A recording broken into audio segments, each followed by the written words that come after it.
sampaikan adalah temanya globalisasi atau globalization. Globalisasi ini sebenarnya adalah bahasa lain dari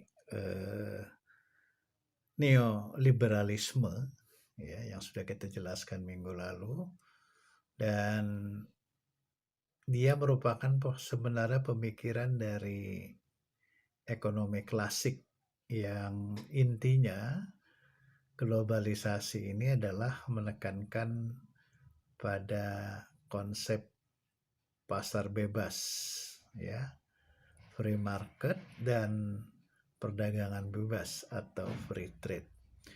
Dua poin pentingnya adalah jalan penting dari Adam Smith, dan pada hari ini dengan kemasan yang lebih baru, lebih modern, dia dinamakan dengan istilah globalisasi. Jadi globalisasi adalah neoliberalisme. Baik, saudara, kita saksikan video singkat berikut ini, ya.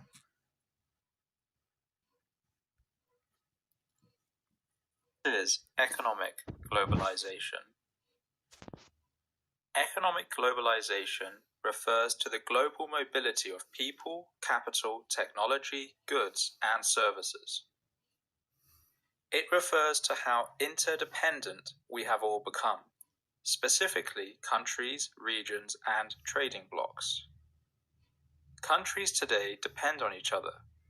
We depend on each other for raw materials, vehicle parts, food, and thousands of other items. When you buy a new car, where was it made? Its parts probably came from many different countries. Economists say that economic globalization makes us wealthier. However, it is also linked to greater inequality.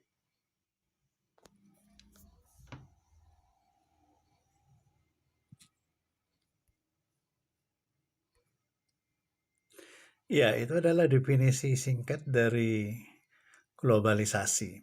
Untuk mendalami berikutnya, marilah kita saksikan slide berikut ini, ya.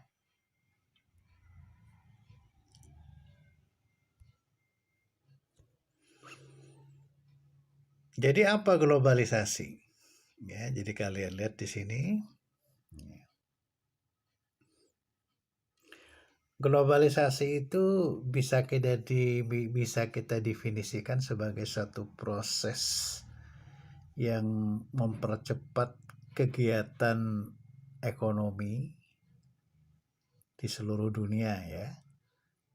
Kultur atau kebudayaan dan kelembagaan ekonomi di antara negara itu saling berintegrasi atau menyatu. Ya. Ada juga yang mengatakan globalisasi itu adalah suatu proses unifikasi. Unifikasi itu artinya penyatuan, ya. Penyatuan. Misalnya Jerman Barat dulu dengan Jerman Timur bersatu, itu namanya unifikasi. Unifikasi ekonomi dunia yang didorong atau dipicu oleh perdagangan bebas, investasi antar negara, dan capital flow, aliran masuk dan keluar modal dari satu negara ke negara lain. Juga diartikan sebagai unifikasi yang didorong oleh kemajuan teknologi, terutama teknologi komunikasi seperti internet contohnya, dan teknologi di bidang transportasi seperti angkutan udara, pesawat terbang modern yang sangat cepat dan efisien, atau kapal-kapal peti kemas yang bisa berlayar keliling dunia hanya dalam waktu seminggu. Ya. Dan unifikasi ekonomi yang juga didorong oleh tekanan dari asimilasi standar nilai-nilai internasional. Jadi ada nilai-nilai universal di dunia ini yang itu juga mempercepat proses globalisasi itu. Dan memang ada juga kalau bahasa ringkasnya globalisasi itu bisa membuat orang mengakses segalanya di dunia ini. Nah, globalisasi itu sendiri ada beberapa tipe ya. Ada globalisasi ekonomi atau economic globalization, ada globalisasi sosial, ya, social globalization, dan ada juga political globalisasi. Ya. Nah, yang kita bicarakan pada hari ini lebih pada economic globalization, yaitu keadaan di mana perdagangan antar negara itu begitu masifnya dalam era ekonomi global sekarang, dan berbagai macam restriksi atau pembatasan atau barrier itu sudah mulai mereka hilangkan. Nah, kenapa muncul globalisasi ini? Ya, ada beberapa sebab. Yang pertama karena praktek perdagangan bebas, trade liberalization. Ini teorinya udah kalian dapat waktu belajar ekonomi internasional, teori Adam Smith ya. Kemudian improvement in teknologi, jadi kemajuan dan proses perubahan teknologi ya, terutama teknologi komunikasi, robot, artificial intelligence, transportasi yang sangat cepat ya. Kemudian turunnya biaya atau biaya produksi yang disebabkan karena rendahnya biaya untuk komunikasi dan transportasi. Ya, transportation cost dan communication cost itu sekarang dengan teknologi yang sangat maju di bidang komunikasi dan transportasi menyebabkan biaya produksi untuk pengeluaran komunikasi transportasi ini menjadi sangat rendah ya. Kemudian diregulasi dalam pasar keuangan dunia. Dan yang terakhir, semakin meningkatnya peranan dari perusahaan multinasional, perusahaan yang berpusat umumnya di negara maju, terus membuka cabang-cabang produksinya di seluruh dunia seperti Toyota ya, seperti Boeing, seperti McD dan seterusnya itu. Kita jelaskan satu-satu.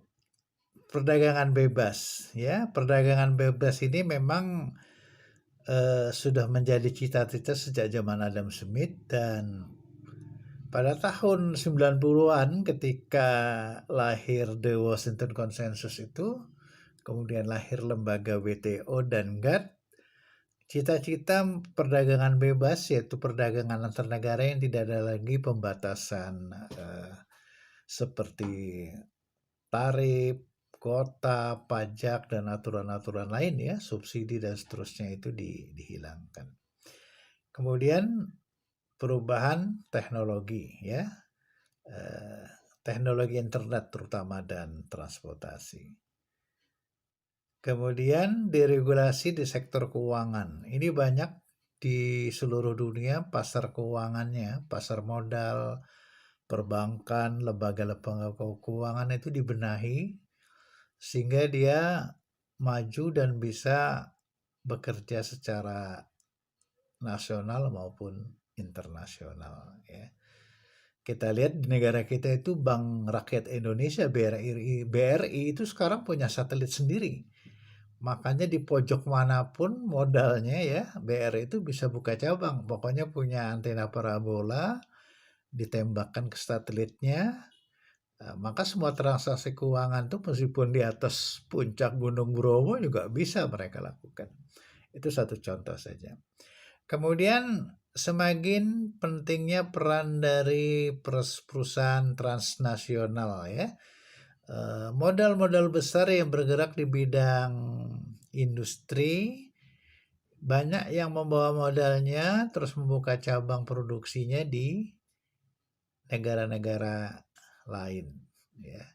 Seperti Jepang misalnya, hampir semua perusahaan-perusahaan mobil yang terkenal, Toyota, Suzuki, Honda ya, itu dia tidak lagi dibuat di Jepang. Sebagian besar mobil itu dibuat di Indonesia, di Thailand, dan di Cina. Toyota itu di Indonesia basisnya, Honda di Thailand, dan Suzuki itu di India. Ya. Baik, kita lihat apa efek dari globalisasi itu sendiri. Ya, yang pertama memang meningkatkan kompetisi antar perusahaan-perusahaan yang ada di dunia ya. McD, Burger King udah biasa, ini adalah sebenarnya wartegnya Amerika ya. Nah, tapi kita juga misalnya Indomie kita itu juga masuk ke seluruh dunia karena berkat globalisasi ini ya. Kemudian globalisasi juga menyebabkan naiknya investasi antar negara ya. Jadi banyak modal-modal dari Amerika, Jepang, Cina itu masuk ke seluruh dunia termasuk Indonesia. Juga globalisasi menyebabkan perusahaan-perusahaan yang sangat maju itu membawa budaya bisnisnya, manajemennya ke negara berkembang seperti Indonesia. Sehingga banyak perusahaan-perusahaan di Indonesia itu sekarang manajemen dan budayanya tidak beda dengan di Eropa, di Jepang, di Cina, di Amerika ya. Nah, begitu juga dia menyebabkan aliran globalisasi ini menyebabkan rekrutmen, outsourcing atau aliran tenaga kerja manusia ya, SDM antar negara itu bisa berpindah-pindah dengan mudah. Sehingga kita tidak perlu kekhawatiran kekurangan konsultan atau expert karena dari negara manapun bisa diperoleh. Nah, kemudian globalisasi juga punya efek negatifnya ya, atau kekurangannya. Nah, sementara kita lihat dulu yang advantage-nya. Advantage-nya artinya keunggulan. Keunggulan globalisasi tadi ya, pertama kita bisa mendapatkan barang yang lebih murah dengan kualitas yang bagus ya. Mobil-mobil Toyota di Indonesia itu buatan Indonesia sebenarnya, tapi karena di bawah pengawasan teknologi Jepang, kualitasnya mendunia. Banyak mobil-mobil Toyota Indonesia itu yang diekspor ke seluruh dunia ya. Fortuner itu contohnya ya, Kijang, Innova itu mendunia. Kalau kalian pergi ke Mekah, Madinah tuh banyak mobil Fortuner dan Toyota Innova itu menjadi mobil keluarga dan taksi di sana. Kemudian yang lain itu adalah menaikkan skill ya, skill dari buruh kita. Jadi buruh kita di bawah bimbingan perusahaan-perusahaan multinasional seperti pabrik sepatu merek-merek Nike misalnya. Nah, maka mereka sudah terbiasa menjadi buruh yang skillnya itu kelas dunia. Yang membuat mobil-mobil seperti Toyota itu buruh-buruh kita ya, itu kualitas skillnya tidak beda dengan di Jepang, di Amerika, dan di Eropa. Kemudian keunggulan lain daripada globalisasi itu biaya produksi menjadi murah ya. Sepatu, baju itu murah sekali, yang merek-merek terkenal, tas misalnya ya. Tas merek-merek terkenal dunia itu banyak dibuat di Jombang, dibuat di Mojokerto, tapi di pasarnya di Paris, London, New York ya. Dengan harga sampai 10 kali lipatnya ya. Kemudian juga lingkungan pendidikan berubah ya. Hari ini kita belajar lewat WhatsApp, kapan-kapan pakai Zoom, kapan-kapan pakai Google Hangout. Itu satu contoh bagaimana sistem edukasi itu banyak terpengaruh oleh globalisasi ini. Kita sudah biasa sekarang karena internet mudah, Materi itu tidak sebatas yang ada di buku teks, tapi juga kita bisa langsung buka jurnal, YouTube, ya, seperti yang kita contohkan tadi. Itu karena globalisasi. Kemudian cultural diversity, ya, jadi keanekaragaman kultur. Jadi kalau kita buka YouTube, kalau kita buka Facebook, ya, kita bisa mengakses budaya di seluruh dunia, ya. Kita jadi kenal. Sekarang itu tidak ada lagi istilahnya itu berjarak, ya. Apa yang terjadi di New York, di Mekah, di Jakarta, di Jayapura, dalam hitungan detik kita langsung bisa melihat, dan itu berkat globalisasi di bidang teknologi dan komunikasi. Globalisasi juga dipercaya bisa mengurangi kemiskinan, ya. Kemudian globalisasi juga bisa membuat biaya transportation cost itu sangat murah, ya. Tapi juga ada keburukannya atau ketidakunggulannya, ya, aspek negatif, dampak negatifnya. Apa itu? Pertama, harga barang-barang itu menjadi mahal, ya. Kalian tahu nggak, harga mangga Probolinggo itu kalau dijual di Malang satu biji kan, kalau bijian loh ya, 5.000 mungkin. Tapi karena ini banyak yang mesan di Hong Kong, di Singapura, di Jepang, di sana satu biji mangga Probolinggo itu harganya 100.000 sampai 150.000, ya. Makanya jarang. Udang juga begitu. Udang itu yang bagus-bagus, udang tabak yang besar-besar tuh umumnya diekspor, ya. Kalau kalian mau beli ya mahal harga pasar dunia, ya. Kemudian kejelekan yang kedua itu ada eksploitasi daripada buruh, ya. Buruh kita karena dibayar murah, misalnya buruh konveksi, ya, yang bikin baju merek-merek terkenal itu dibayar paling satu potong tuh Rp5.000, ya. Padahal baju itu begitu jadi dijual paling murah Rp2 juta di luar negeri, ya. Buruh yang bikin mobil Toyota itu paling, ya, gajinya antara 3 sampai 5 juta per bulan. Padahal buruh dengan skill sama kalau di Jepang tuh 10 kali lipatnya, ya. Itu contoh saja. Faktor lain itu adalah disease, penyakit. Jadi kalian lihat sekarang kita lagi darurat corona. Corona ini adalah contoh penyakit global, ya. Gara-gara orang Cina pertama kali kena virus corona itu sekarang seluruh dunia. Nah, ini penyakit global. Penyakit AIDS atau HIV itu, ya. Itu juga contoh penyakit global. Tadinya yang kena orang Afrika, terus nular ke Eropa, Amerika, akhirnya ke seluruh dunia. Kemudian sisi yang juga negatif itu adalah meningkatnya kemiskinan dan ketidakadilan, ya.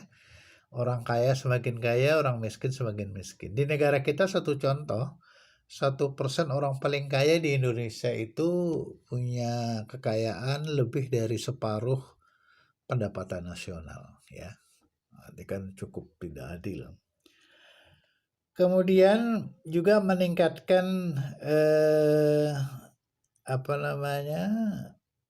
selera, ya. Selera memang meningkat sih. Dulu kalian nggak kenal Starbucks, nggak Starbucks, ya, cukup kopi tubruk. Tapi sekarang kan jadi kenal, ya. Disparitas juga, jadi gap kaya dan miskin menjadi sangat lebar, sudah kita ceritakan tadi, ya. Nah, sekarang pertanyaan berikutnya, ya.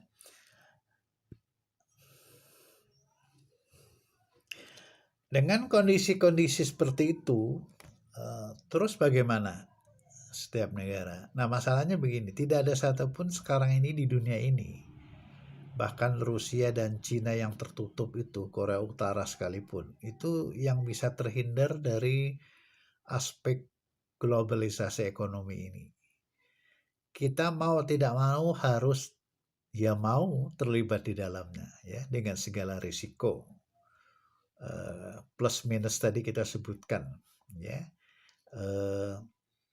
Tapi harus kita yakini bagaimanapun yang namanya perdagangan internasional yang sekarang disebut itu terutama adalah globalisasi ekonomi dunia itu pasti manfaatnya lebih besar ya daripada mudaratnya.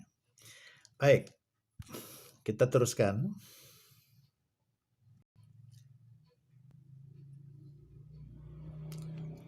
Nah, ada 8 tipe globalisasi itu ya. Globalisasi ekonomi dan yang lain. Pertama yang disebut dengan financial globalization. Ya.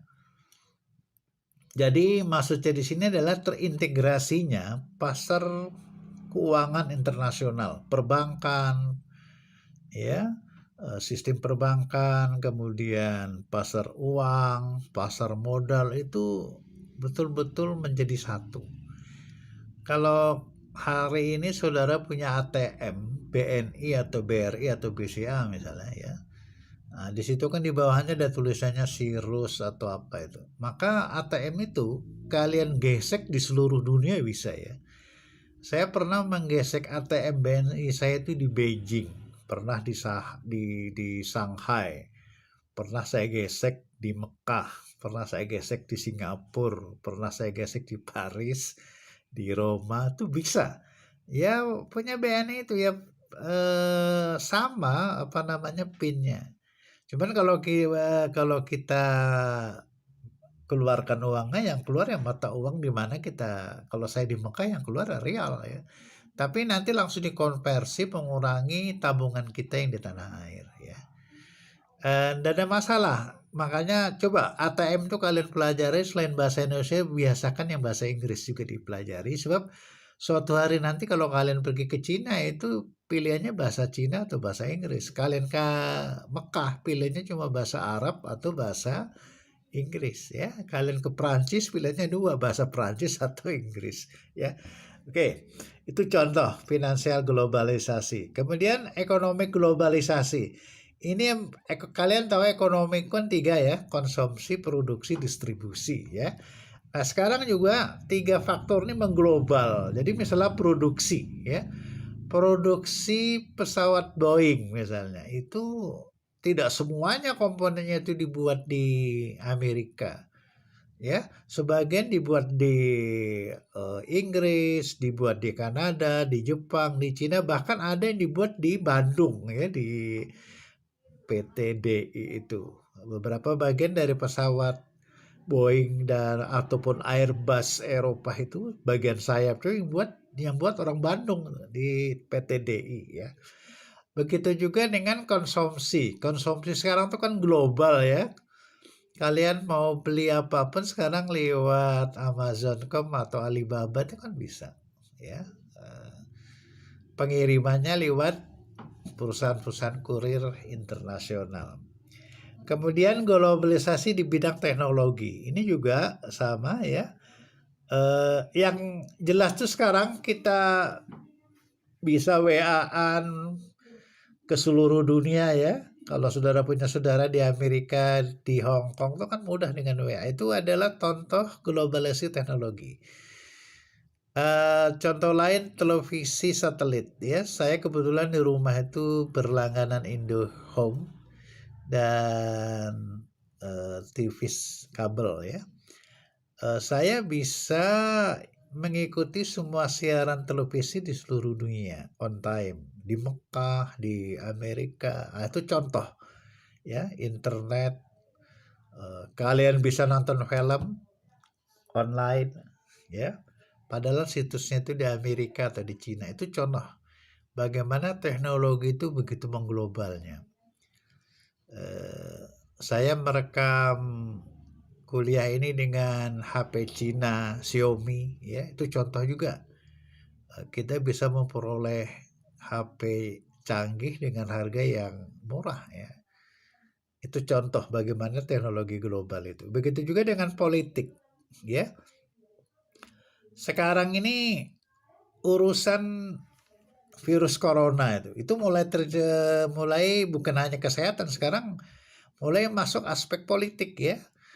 Orang-orang Jerman, Amerika, Inggris itu bareng-bareng akan nuntut Cina karena Cina dianggap merahasiakan penyebaran dan sifat dari penyakit virus corona ini dan membiarkan merahasiakannya kepada negara lain sehingga negara lain tidak siap. Nah, ini contoh bagaimana masalah penyakit ya menjadi masalah politik global ya. Itu contoh saja. Dan kultur global ini yang banyak, jadi kalian ya saya yakin terutama anak-anak ABG, anak-anak milenial ya, bagaimana artis Korea itu mempengaruhi pikiran kalian. Itu contoh bagaimana globalisasi kultur itu terjadi. Juga gaya hidup seperti orang Eropa, Amerika karena suka sering membuka YouTube, buka Facebook. Pelan-pelan kita secara tidak sadar mengikuti. Yang suka berkiblat ke Timur Tengah akhirnya juga misalnya kulturnya cenderung ke Arab-Araban, itu contoh bagaimana globalisasi kultur itu terjadi. Kemudian globalisasi itu di bidang sosiologi ini sekarang tuh begini, di dunia ini sepertinya satu sama lain manusia itu saling bersaudara ya. Sesuatu yang dulu itu tidak pernah terjadi. Kalau ada satu manusia, kelompok manusia di negara lain menderita, misalnya sekarang ini kena kasus corona itu, mereka saling menolong. Dulu itu ada gempa di Lombok atau tsunami di Aceh, bagaimana seluruh dunia kemudian turun tangan membantu. Itu contoh ya, bagaimana hubungan sosial antar bangsa itu sekarang itu sudah berglobal. Orang bertetangga itu tidak lagi satu bangsa atau satu negara, tapi persaudaranya itu mendunia, mengglobal. Itu yang dimaksud dengan sosiologi globalisasi. Kemudian ekologi juga sama, jadi masalah-masalah ekologi misalnya kebakaran hutan di Indonesia itu tidak bisa pemerintah saja yang merasa berkepentingan. Dunia pun ngamuk kalau pemerintah itu tidak tegas mengatasi para pembakar hutan. Itu contoh ya. Kemudian geografi globalisasi ini juga sama ya. Intinya dunia ini adalah sekarang mereka merasa milik bersama, bukan lagi milik satu negeri yang tinggal di wilayah itu ya. Makanya hampir tidak ada lagi kadang-kadang batas. Kalau kalian pergi ke Eropa, Uni Eropa itu nggak ada lagi batas antar negara ya. Kita di ASEAN ada 9 negara ASEAN itu kalau bepergian nggak perlu lagi pakai visa, cukup bawa paspor, datang ke Singapura, Malaysia atau Vietnam, masuk di bandara mereka, kita mendarat langsung distempel, langsung nggak perlu lagi visa ya. Jadi itulah globalisasi secara umum ya. Saudara-saudara sekalian, ada beberapa bagian nanti akan saya berikan, termasuk beberapa slide film pendek ya, yang menjelaskan apa itu globalisasi ya. Saya rasa untuk perkuliahan hari ini kita cukupkan. Terima kasih. Assalamualaikum warahmatullahi wabarakatuh.